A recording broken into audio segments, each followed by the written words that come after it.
Je suis du pays de misère, où sont les gueux, les meurent de faim, où clament les enfants sans mère, où grouille le bétail humain. C'est là que j'ai fait mon calvaire, mes os y pourriront demain. Je suis du pays de misère, où sont les gueux, les meurent de faim.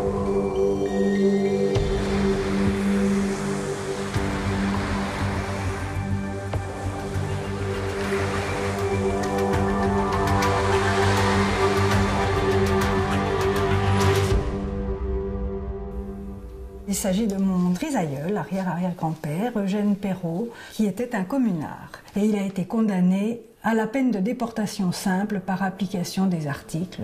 Voilà. Il a été embarqué pour la Nouvelle-Calédonie le 1er janvier 1873 sur le transport à vapeur l'Orne. C'était un camp de concentration flottant, ni plus ni moins. Les condamnés étaient dans des cages, 120 par cage. Il y a eu quand même 4 mois et 11 jours de mer dans des conditions atroces. Les déportés politiques n'étaient pas astreints aux travaux forcés, contrairement aux transportés, qui étaient les droits communs et qui, eux, étaient effectivement à la pelle, à la pioche.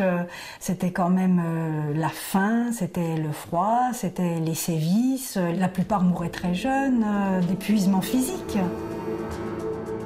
Ici, tout est permis. Ils agissent sans crainte. Ils ont de noirs cachots pour étouffer les plaintes. La force, le pouvoir, même le droit de mort. Ils sont maîtres, ceux-là, de notre triste sort.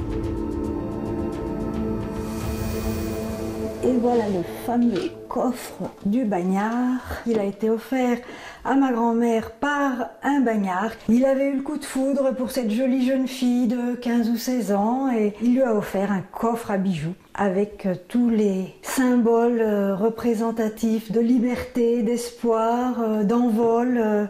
C'est un très joli coffre. Il sera transmis à mes enfants, il ne sera pas perdu, alors que sinon je ne sais pas ce qu'il serait devenu. Le non-dit, c'est quelque chose de très présent en Calédonie.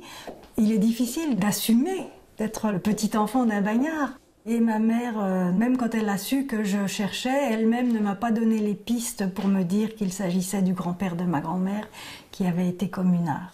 C'est une chose qui était totalement occultée. On n'en parlait pas.